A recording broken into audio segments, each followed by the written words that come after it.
Trump effect తో దేశీయ stock మార్కెట్లు భారీ నష్టాల్లో ట్రేడ్ అవుతున్నాయి. యుఎస్ టారిఫ్ వరీస్ తో సెన్సెక్స్ 1400, నిఫ్టీ 420 పాయింట్లకు పైగా నష్టంతో ట్రేడ్ అవుతోంది. ఈ నెలలో ఇప్పటి వరకు సెన్సెక్స్, నిఫ్టీ 4% పైగా క్షీణించింది. వరుసగా 5 నెలల్లోనూ దేశీయ మార్కెట్లు ఇలా కంటిన్యూగా నష్టపోవడం గత 29 నెలల్లో ఇదే తొలిసారి. ఇక ఐటీ, టెక్నాలజీ, ఆటో, ఫార్మా షేర్లు కుదేలు కావడంతో సెన్సెక్స్ 74,000 దిగువకు పడిపోయింది. బీఎస్ఈ, ఎన్ఎస్ఈలోని అన్ని రంగాల సూచీలు కరెక్షన్కు గురవుతున్నాయి. మిడ్ క్యాప్, స్మాల్ క్యాప్ సూచీలు 2% పైగా నష్టంతో కొనసాగుతున్నాయి. కోల్ ఇండియా, రిలయన్స్ ఇండస్ట్రీస్, శ్రీరామ్ ఫైనాన్స్, గ్రాసిమ్, యాక్సిస్ బ్యాంక్, నిఫ్టీ టాప్ గెయినర్స్ గా ఉండగా ఇండస్ఇండ్ బ్యాంక్, M&M, టెక్ మహీంద్రా, విప్రో, ఎస్బీఐ లైఫ్ ఇన్సూరెన్స్ 4% పైగా నష్టంతో నిఫ్టీ టాప్ లూజర్స్ గా ఉన్నాయి. మరోవైపు రూపాయి మారకం విలువలో బలహీనత కంటిన్యూ అవుతోంది. ఇవాళ డాలర్తో పోలిస్తే మరింత బలహీనపడిన రూపాయి మారకం 16 పైసలు క్షీణించి 87.31కి చేరింది. అంతర్జాతీయ మార్కెట్లలో ప్రతికూల సంకేతాలు మన మార్కెట్లపై ఒత్తిడి పెంచాయి. దీంతో ఇవాళ ప్రారంభం నుంచి సూచీలు నష్టాల్లోనే కొనసాగుతున్నాయి. యుఎస్ ప్రెసిడెంట్ డొనాల్డ్ ట్రంప్ సుంకాల ప్రకటనలు ఇప్పటికే మదుపర్లలో విశ్వాసాన్ని దెబ్బతీశాయి. అక్కడి మార్కెట్ల నుంచి ప్రతికూల సంకేతాలు మన మార్కెట్ సెంటిమెంట్ను దెబ్బతీశాయి.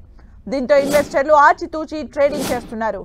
బీఎస్ఈ లిస్టెడ్ కంపెనీలో మార్కెట్ విలువ దాదాపు 6 లక్షల కోట్లు తగ్గి 387 లక్షల కోట్లకు పడిపోయింది.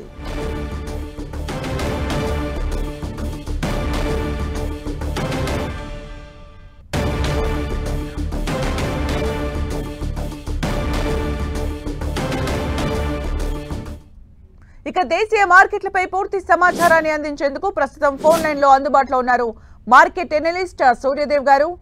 సూర్యదేవ్ గారు, నమస్తే అండి. నమస్కారం అండి.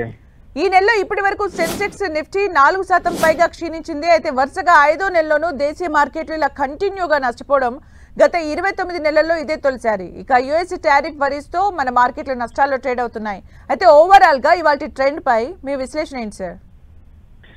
చూడండి, దాదాపు 24,800 దగ్గర నుంచే మనము వార్నింగ్ ఇవ్వడం జరిగింది మార్కెట్స్ కరెక్షన్ వైపుకి వెళ్తుందని. ఈ రోజు దాని పర్యవసానం కూడా చూస్తున్నాం. సో మనకి రీసెంట్ గా లాస్ట్ వీక్ లో గమనిస్తే 22,800 సపోర్ట్ ఎప్పుడైతే బ్రేక్ డౌన్ అయిందో అక్కడి నుంచి మార్కెట్స్ లో ఒక సెల్లింగ్ అనేది తీవ్రమైందని అనుకోవచ్చు. ఇక ఫండమెంటల్ రీజన్స్ చూస్తే కనుక ఏప్రిల్లో బిగిన్ అవుతుంది అనుకున్న టారిఫ్ వార్ అనేది రీసెంట్ గా వచ్చిన అప్డేట్ వల్ల మార్చి 4th నుంచే బిగిన్ అవ్వచ్చు అనేది ట్రంప్ గారు చెప్పారు. దానికి మార్కెట్స్ నెగటివ్ గా రియాక్ట్ అవుతున్నాయని అనుకోవచ్చు. సో ఇది ఇక్కడతో ఆగే అవకాశం లేదు.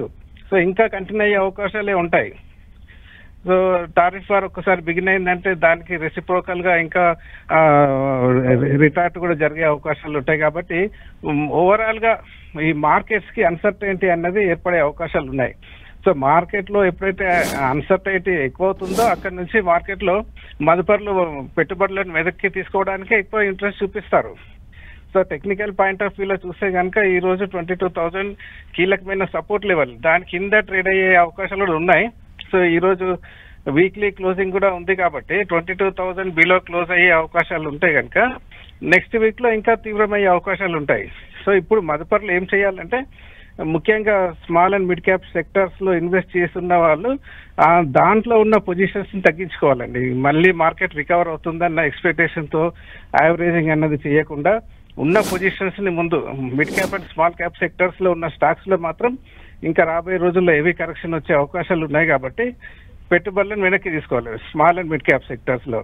అదే లార్జ్ క్యాప్ స్టాక్స్ లో ఉన్న వాళ్ళు కొద్దిగా వేచి చూసినా కూడా రికవర్ అయ్యే అవకాశాలు ఉంటాయి.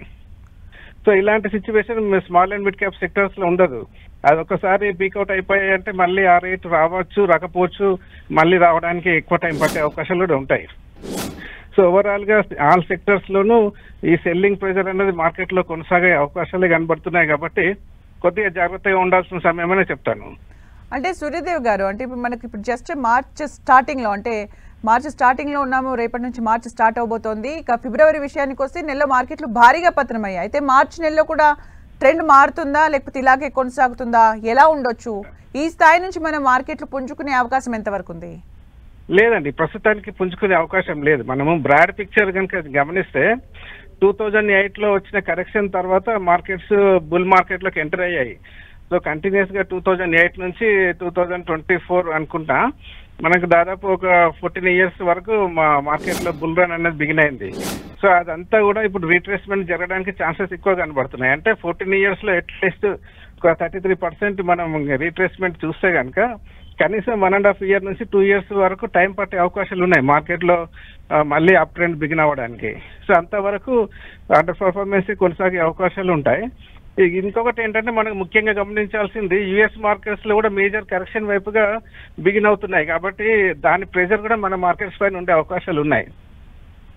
అంటే మరి ఇలాంటి సమయంలో ఏ స్టాక్స్ పై ఇన్వెస్ట్ చేస్తే మంచిదంటారు సార్?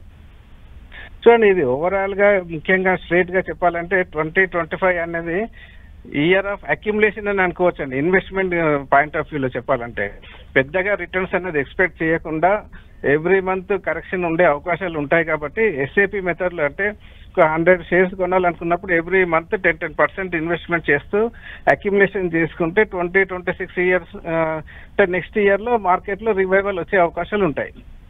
అంటే లాంగ్ టర్మ్ ఇన్వెస్ట్మెంట్స్ గురించి చెప్తున్నారు. అలాగే సార్, అంటే చిన్న స్టాక్స్ ఈ మధ్య కాలంలో చూస్తే పేక మెడల్లా కూలిపోతున్నాయి. మరి చిన్న స్టాక్స్ పై మీ సజెషన్స్ ఏంటి? ఇన్వెస్ట్ చేయొచ్చా చేయొద్దా?